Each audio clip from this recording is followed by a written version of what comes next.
Welcome to everyone. हम लोग एक बहुत ही इम्पोर्टेंट टॉपिक पे बात करने वाले हैं और ये जो हमारा टॉपिक है ये इजराइल फलस्तीन कॉन्फ्लिक्ट से बेस्ड है। आप अभी कुछ दिनों पहले तक न्यूज़ भी सुन रहे होंगे कि इजराइल और फलस्तीन के बीच कुछ कॉन्फ्लिक्ट हो गए हैं और वहां पर बहुत लोगों की जान जा रही है।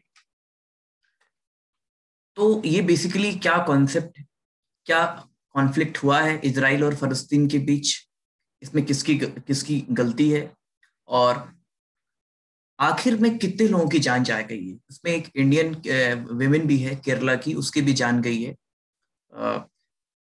वहां पर इसराइल में एक इंडिया का सेंटर भी है, वहां भी कुछ परेशानी होने की प्रॉब्लम ऐसी बताई जा रही है। ये जो टॉपिक है हमारा इंटरनेशनल रिलेशनशिप के लिए इम्पोर्टेंट है, क्योंकि इजराइल और फलस्तीन में कॉन्फ्लिक्ट हमेशा से रहे। तो आज हम कॉन्फ्लिक्ट को जानेंगे, अभी के करंट सिनेरियो पे जानेंगे और हिस्ट्री पे भी थोड़ा सा बात करेंगे कि वास्तव में ये सिनेरियो क्यों होते रहते हैं।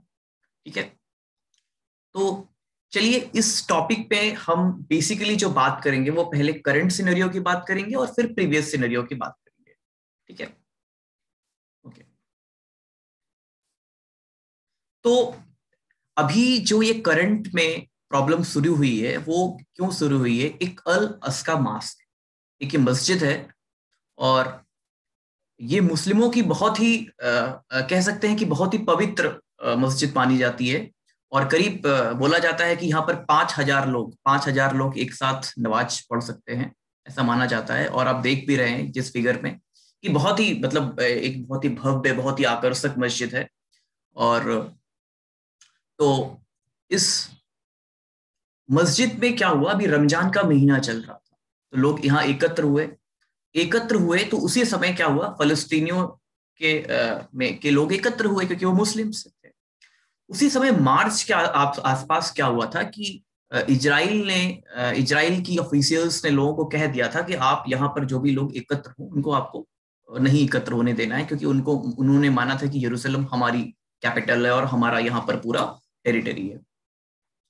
तो जब लोगों ने यहाँ पर विरोध किया, मतलब इसराइल के लोगों ने विरोध किया, तो आपको पता होगा या मैं आपको बता देता हूँ, हमास हमास बेसिकली क्या है, इस्लामिस्ट मिलिटेंट है और जो गाजा पट्टी को रन करता है। बेसिकली जो गाजा पट्टी को रन करता है, अभी मैं बताऊंगा भी गाजा पट्टी का क्या सिनेरियो है।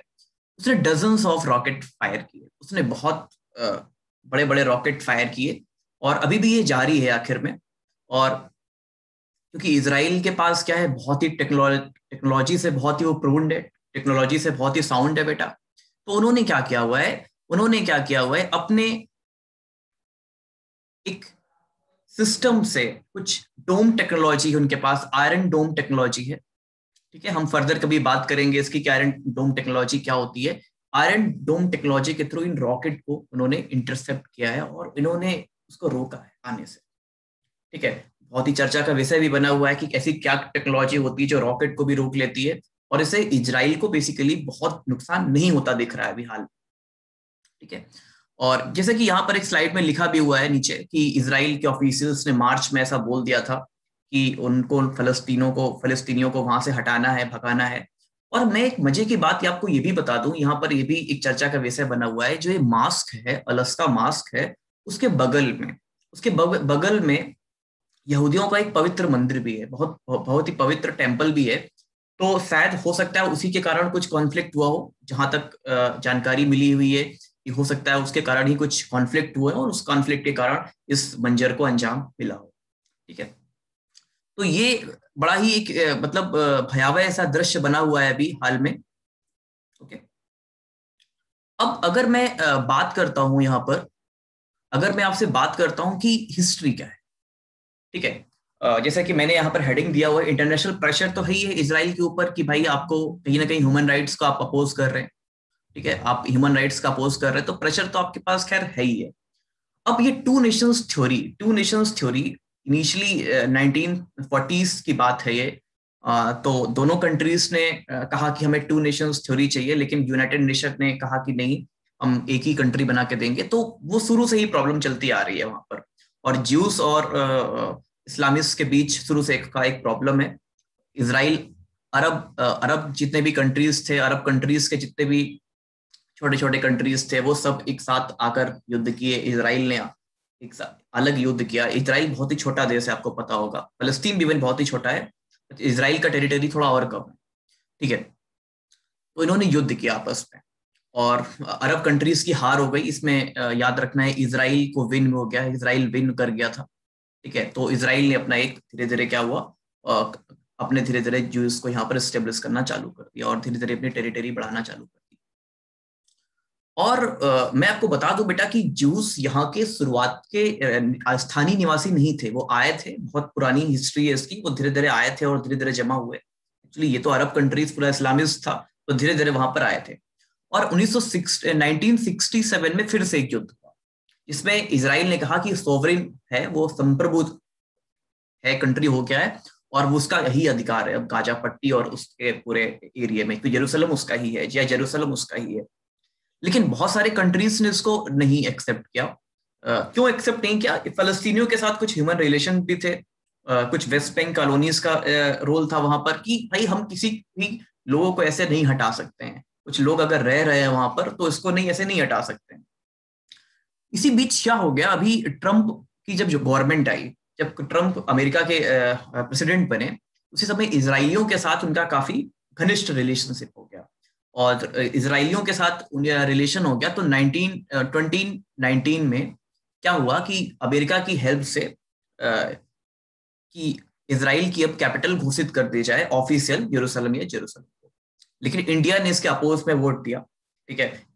इंडिया ने कहा कि नहीं, हमें टू नेशंस थ्योरी के कंसेप्ट को फॉलो करना पड़ेगा, और यरूशलेम पे फलस्तीनियों का भी अधिकार है, उनके लिए भी पवित्र स्थान है। और वो क्योंकि उनके भी मस्जिद वगैरह हैं वहां पर, उनके पवित्र धार्मिक अनुसंधान या धार्मिक संस्थान है वहां पर। और दूसरी चीज, अभी जो बिडेन की गवर्नमेंट आई है, और इन्होंने क्या बोला है कि नहीं भाई, इन्होंने जॉन बिडेन की जो गवर्नमेंट आई है, उन्होंने कहा कि नहीं, हमें ह्यूमन राइट्स के हिसाब से काम करना है। अब हम ह्यूमन राइट्स के हिसाब से काम करेंगे, हम अब ये नहीं देखेंगे कि हमने बीते सालों में क्या किया, इसराइल के साथ थे कि नहीं थे। अब अगर आपको मैं नॉलेज के लिए बता दूं कि यूनेस्को से भी इसराइल और अमेरिका हट गए थे, तो उनके रिलेशनशिप कहीं ना कहीं बहुत ही अच्छे रिलेशनशिप डेवलप हो गए थे।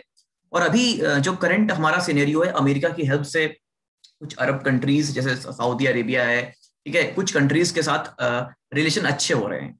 और जैसी न्यूज आ रही है उस हिसाब से बहुत ही प्रेशर तो है इसराइल के ऊपर, अरब कंट्रीज के छोटे छोटे देशों का। लेकिन अभी भी वो खुलकर सामने नहीं आ रहे हैं, खासकर पे यूएई वगैरह खुलकर सामने नहीं आ रहे हैं। वो इमोशनली तो फलस्तीन के साथ कनेक्टेड हैं, लेकिन अभी वो खुल के सामने नहीं आ रहे, क्योंकि कहीं ना कहीं उनको हेल्प मिलती नजर आ रही है अभी इजराइल के पार्ट से, ठीक है। तो ये बात तो हुई आपके इंटरनेशनल प्रेशर की क्या है, कैसा है। अब मैं बात करूंगा कि ग्राउंड का टेंशन क्या है। जरा मैप के थ्रू हम लोग जान लेते हैं कि वास्तव में ग्राउंड का टेंशन क्या है। देखिए, ये पूरा एक गाजा पट्टी का अगर मैं आपको बताऊं, ये एक पूरी मेडिटेरियन सी है, बिल्कुल वेस्ट, यहाँ पर मेडिटेरियन सी है। अगर मैं यहाँ पर बुलाऊं तो यहाँ पर बिल्कुल वेस्ट में मेडिटेरियन सी है। और ऊपर देखिए सीरिया है, ठीक है। सीरिया में आपको पता है किस तरह का भयावह कृत्य होते रहते हैं, ठीक है। जॉर्डन है, ठीक है, सऊदी अरेबिया है, और ये सब छोटे छोटे देश हैं, इजिप्ट है, ये गाजा स्ट्रिप है। तो गाजा स्ट्रिप पे भी किसी का कोई ऐसा बहुत ही मतलब ऑफिशियल अधिकार नहीं है, वेस्ट बैंक कॉलोनीज हैं। और इसमें यहाँ जो ये पार्ट है, ये जो पार्ट है वो इसराइल का पार्ट है, ये वाला। और जो नीचे वाला थोड़ा सा पार्ट है वो आपका क्या है, ये देखिए हमास का है, हमास कंट्रोल्ड पार्ट है अगर मैं बताऊं। और हमास आपको पता है कि फलस्तीनियों का एक मिलिटेंट ग्रुप है, तो कहीं ना कहीं इस पार्ट पे हम कह सकते हैं फलस्तीनी है। ये देखिए जेरूसलम एक पवित्र स्थान, यहाँ पर भी कहीं ना कहीं कुछ फलस्तीनी है, हम फलस्तीनियों को भगा भी नहीं सकते, ये भी प्रॉब्लम है। हाँ, उनका विरोध जरूर इसराइल करता रहता है, और वो कहता है कि जो ईस्टर्न पार्ट है, ये जो ईस्टर्न पार्ट है, या आप बोले नॉर्दर्न पार्ट है, वो बोलता है कि हमारा है, और आप वेस्ट में, या आपका अधिकार यहाँ पे है ही नहीं, आप गाजा पट्टी के उस तरफ चले जाओ। तो ये बेसिकली प्रॉब्लम है। गोल्डन हाइट्स बहुत इंपॉर्टेंट है। गोल्डन हाइट्स की अगर मैं बात करूं, यहाँ मेडिटेरियन सी के नीचे, या गोल्डन हाइट्स क्यों इतना इंपॉर्टेंट है? एक्चुअली ये सीरिया का पार्ट हुआ करता था कभी। 1967 में क्या हुआ कि इजराइल ने इसको जीत लिया।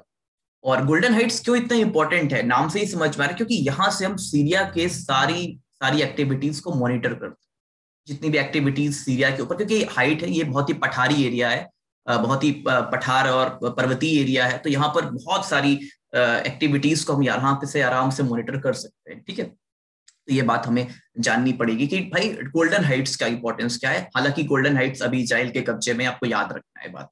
ठीक है, तो ओवरऑल ये हमें बात समझ में आ जानी चाहिए।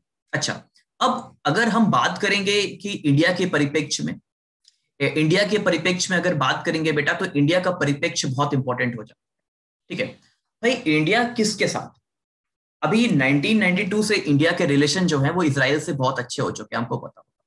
काफी अच्छे रिलेशन है, और इंडिया ने काफी अभी बराक मिसाइल, बराक सिस्टम लिया हुआ है, और ऐसे बहुत सारे बहुत सारी मिलिट्री ऑर्गेनाइजेशन हैं जो काफी सपोर्ट पे काम कर रही है। लेकिन इंडिया का शुरू से ही एक जो नेहरूविज्म इरा है फॉरेन पॉलिसी का, दैट इज नॉन अलाइनमेंट या नॉन वायलेंस, उस पर हमें काम करना है, क्योंकि हम किसी देश के साथ नहीं है, कोई हम किसी के फेवर में बात नहीं करते। और मजे की बात मैं बता दूं कि इंडिया ने अगेंस्ट में वोट किया था जब अमेरिका की हेल्प से इजराइल ने यरूशलेम को अपनी कैपिटल घोषित करवाने की बात की थी। तो करीब उसमें 128 कंट्रीज ने अगेंस्ट में वोट किया था, उसमें इंडिया भी था, क्योंकि इंडिया का इमोशनल इंटेलिजेंसिया अभी भी फलस्तीन के साथ लगा हुआ है, क्योंकि भाई उनके साथ ऐसा लगता है कि लोगों के साथ कुछ बुरा होता है या बुरा हुआ है।